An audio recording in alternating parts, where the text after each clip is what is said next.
आम पुत्रंक पाई तुमर पंचम कामना कौन अछि प्रिय?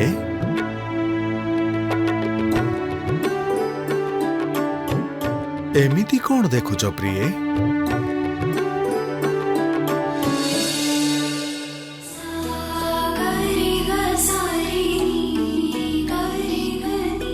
मोर पंचम कामना एहा आर्यपुत्र, जेमिति आपण मते आपणकर अर्धांगिनी स्वीकार करी मते मारुतिंक माता हेबार सौभाग्य प्रदान कले, आपणक पितृत्व को जागृत कले, ठीक सेही परी पुत्र मारुति भी उचित समय आसिले विवाह बंधन रे बांधी है निजर पितृत्व ऋण सुझिबे आउ आमर वंश को आगो को बढ़ाइबे।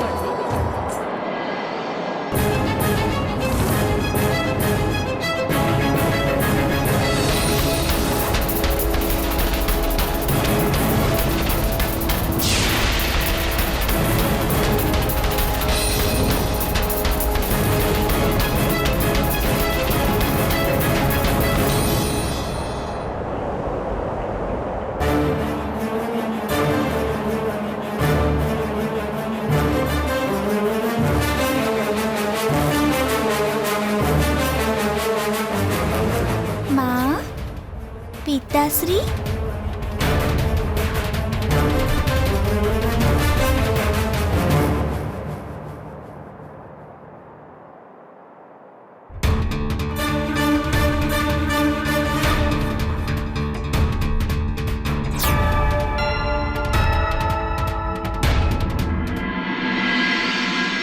मारुति तमको सबु स्थान रे खोजी आसिला।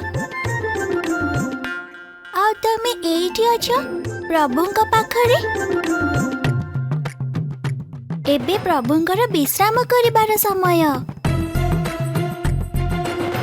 तमर कथाबार्ता रे प्रभुंक निद्रा रे विघ्न सृष्टि हे पारे।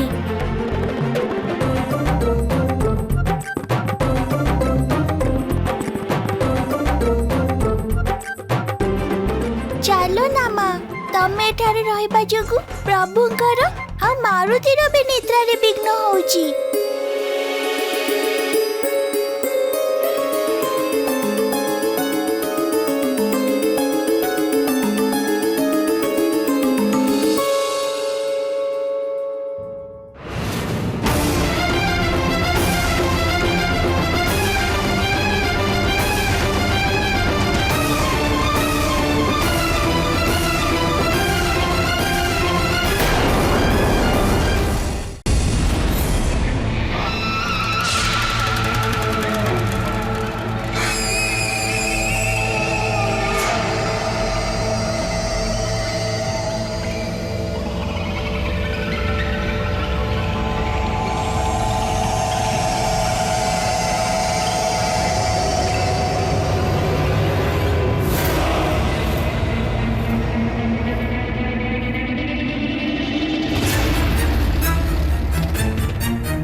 ये मोर कौन होची?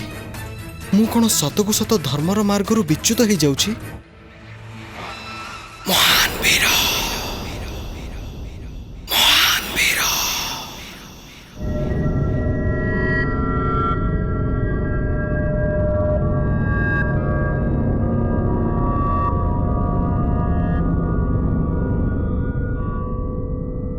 महान वीर बाली को धर्म सत्मार्ग एपरी दुर्बल विचार शोभा दौ नाही।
धर्म हेउची प्राणी को भयभीत करिवार मार्ग।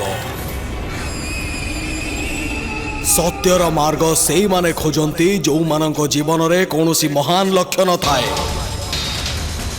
सत्य मार्गर सहायता सेही माने नियंती जो मानकर निज बाहुबल उपरे विश्वास न थाए। महान वीर बाली जो मार्ग रे चलुचंती सेही मार्ग तांको पई श्रेष्ठ मार्ग।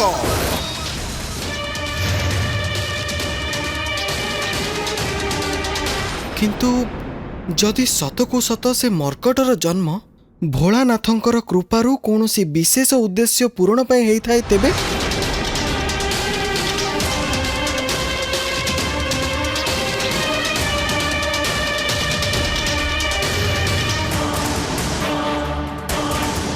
ए संसार रे प्रत्येक जीव कौनसी ना कौनसी विशेष उद्देश्य पूर्ण पाई जन्म नहीं तांती। तुम जीवन रे मध्य एक उद्देश्य अछि।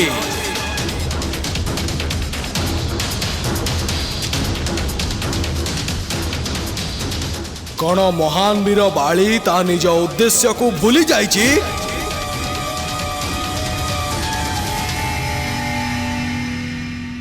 स्मरण करो।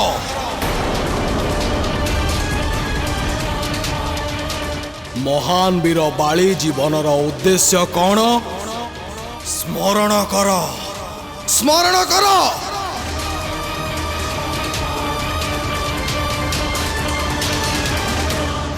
ए समग्र विश्वर कौनसी भी योद्धा मोर समकक्ष नुहंती। आउ हाँ एहा हेउची मोर आह्वान।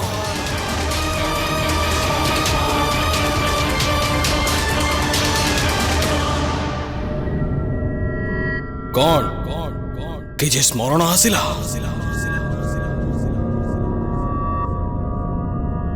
सर्वश्रेष्ठ योद्धा बाली महान वीर बाली केबे काहाठारू पराजित हेई नथिबा बाली।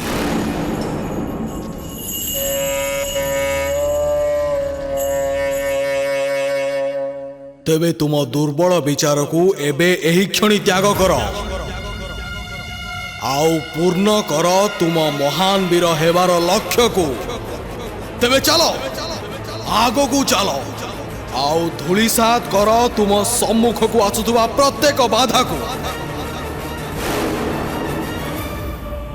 मु महान वीर थिली मु महान वीर अछि आउ मु महान वीर हेई रहिबी। आउ ए संसार सर्वदा मते एही नाम रे जानिब मु महान वीर बाली।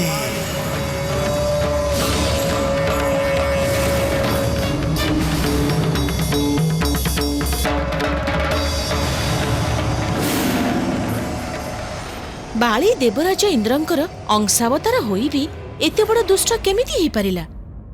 आउ किष्किंधा नरेश ऋक्षराजंक सह बाली सुग्रीवंकर की संबंध अछि।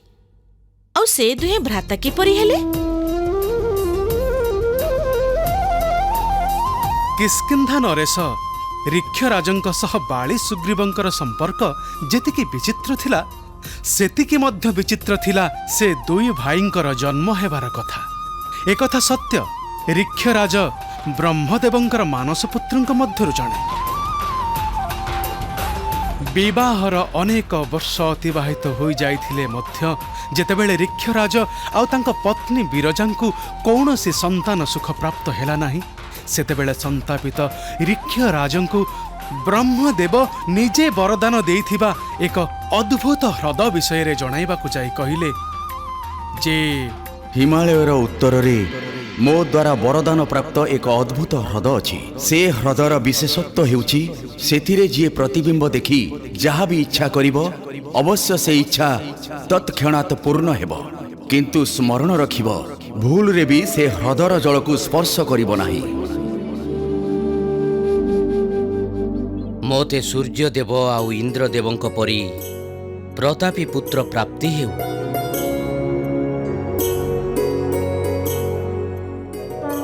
ब्रह्मदेवंक द्वारा वरदान प्राप्त सही अद्भुत ह्रद को देखि ऋक्षराज निज पिता देइथिबा चेतावनी को ସ୍ମରଣ ରଖିପାରିଲେ ନାହିଁ। ଆଉ ଜଣେ ନାରୀ ରୂପରେ ସେ ପରିବର୍ତ୍ତିତ ହୋଇଗଲେ।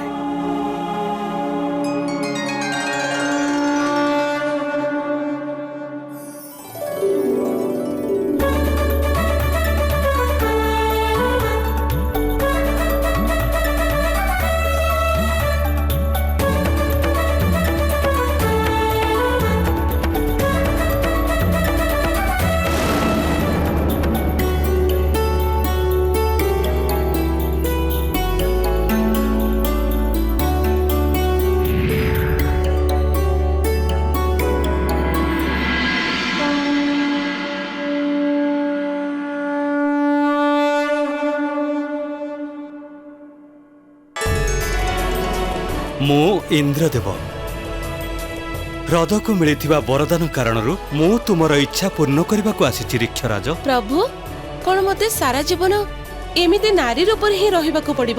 ରିକ୍ଷରାଜ, ତୁମେ ଆଉ ମୁଁ ତ ନିମିତ୍ତ ମାତ୍ର। ଏହା ହେଉଛି ଏକ ଦୈବୀ ଲୀଳା, ପରନ୍ତୁ ଏହାର ସମାଧାନ ମଧ୍ୟ ଅଛି। ଚିନ୍ତିତ ହୁଅ ନାହିଁ। ତୁମର ଇଚ୍ଛା ପୂର୍ଣ୍ଣ ହେଇଯିବା ପରେ ପୂର୍ଣ୍ଣମୀ ତିଥିରେ ତୁମେ ଏହି ଜଳକୁ ସ୍ପର୍ଶ କରିବା ପରେ ତୁମକୁ ତୁମ ବାସ୍ତବିକ ରୂପର ପ୍ରାପ୍ତି ହେଇଯିବ। ଏବେ ତୁମେ ତୁମର ହାତ ଆଗକୁ ବଢ଼ାଅ।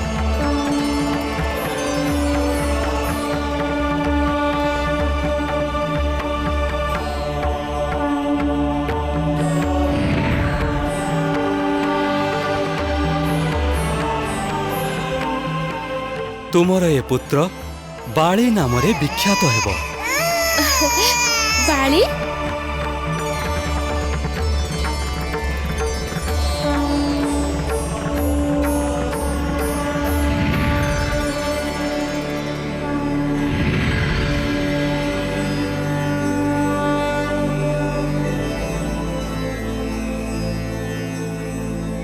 ମୁଁ ତୁମର ମନୋଭାବ ଜାଣି ଆବିର୍ଭାବ ହେଇଛି। ମୁଁ ସୂର୍ଯ୍ୟଦେବ ତୁମର ଇଚ୍ଛା ପୂରଣ କରିବା ପାଇଁ ପ୍ରସ୍ତୁତ ଅଛି। ତୁମେ ଏ ହ୍ରଦକୁ ଚାହିଁ ମୋ ପରି ଜଣେ ତେଜସ୍ୱୀ ପୁତ୍ର ପାଇବା ପାଇଁ କାମନା କରିଥିଲ। ତୁମେ ତୁମ ହାତ ଆଗକୁ ବଢ଼ାଅ।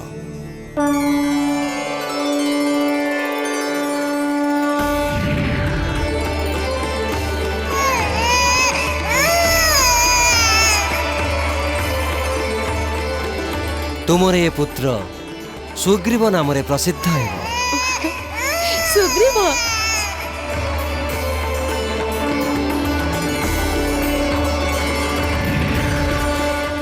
ବାଳି ତ ଦେବରାଜ ଇନ୍ଦ୍ରଙ୍କର ପୁତ୍ର ଥିଲେ।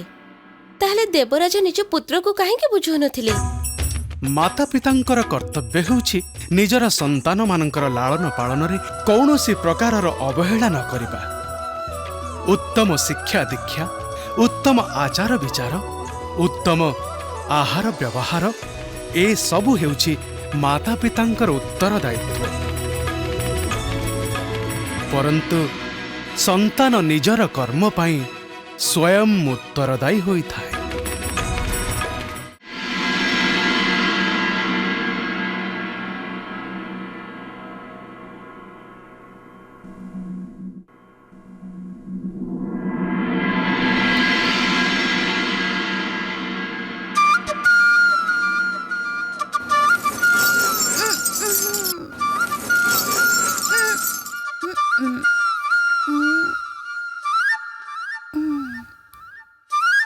ଆଜି ତ ପ୍ରତିଯୋଗିତା ଅଛି। କରାଗ୍ରେ ବସତେ ଲକ୍ଷ୍ମୀ, କର ମଧ୍ୟେ ସରସ୍ୱତୀ, କର ମୂଳେ ସ୍ଥିତ ମହାଗୌରୀ, ପ୍ରଭାତେ କର ଦର୍ଶନମ୍।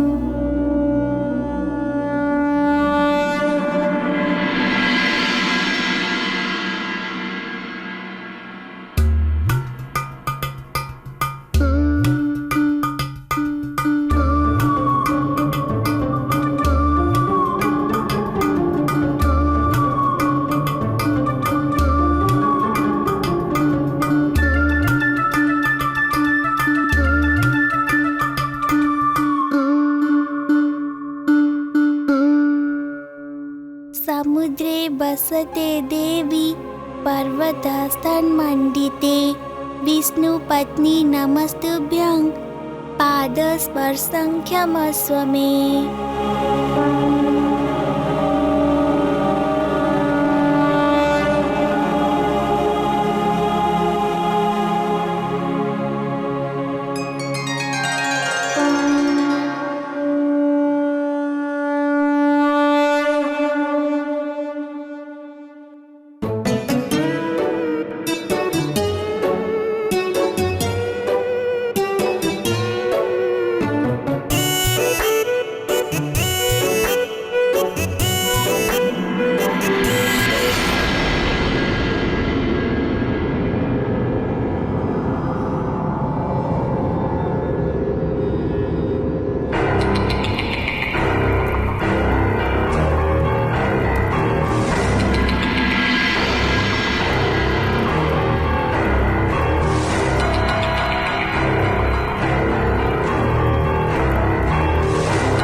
एबे मिलिबा आनंद।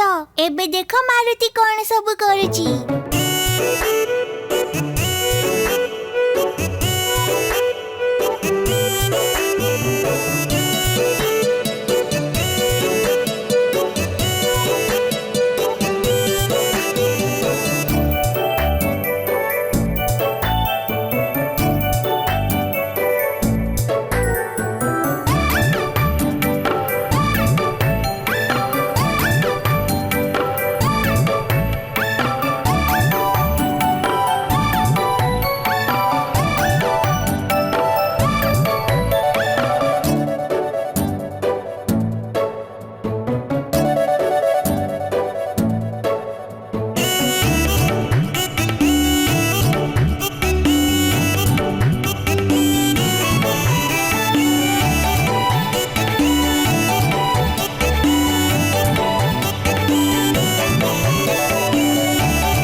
एबे सब प्रस्तुत हो गला।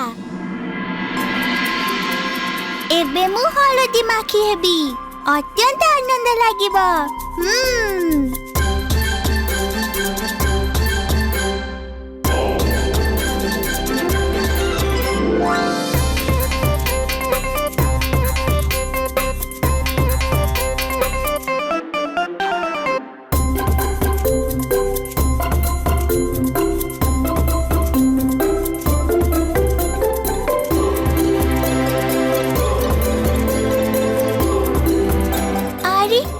एथिरे तो जम्मा जल नाही। एबे मारुति कोन करिबो? मारुति जदि ए कुंडले जल भरिबो अत्यंत विलंब होई जिवो।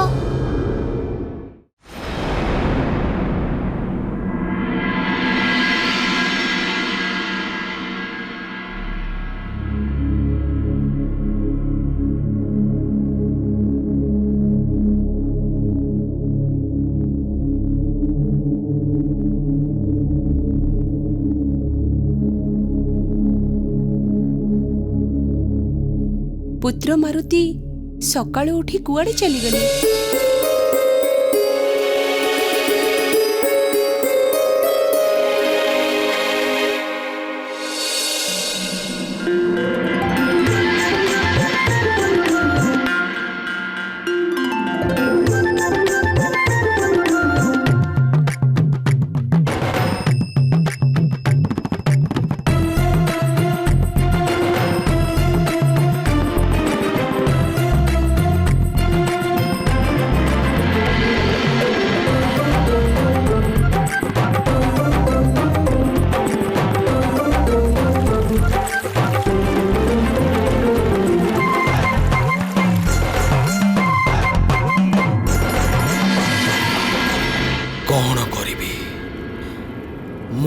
ଏହି ମହାନ ବୀରର ଉଦ୍ଦେଶ୍ୟକୁ ପୂର୍ଣ୍ଣ କରିବା ପାଇଁ କେଉଁ ଅସ୍ତ୍ର ମୋ ପାଇଁ ଉପଯୁକ୍ତ ହେବ?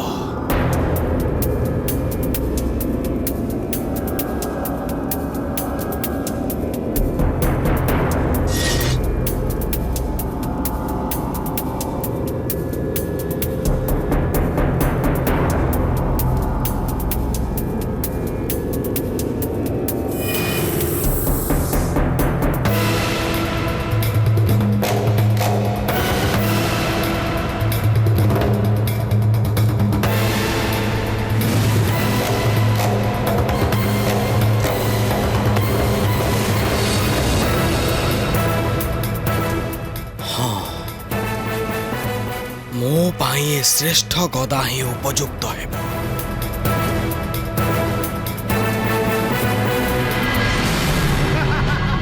କେବେ ଆସିବ କେଶରୀ ନନ୍ଦନ ମୋ ଆନନ୍ଦର ଧନ?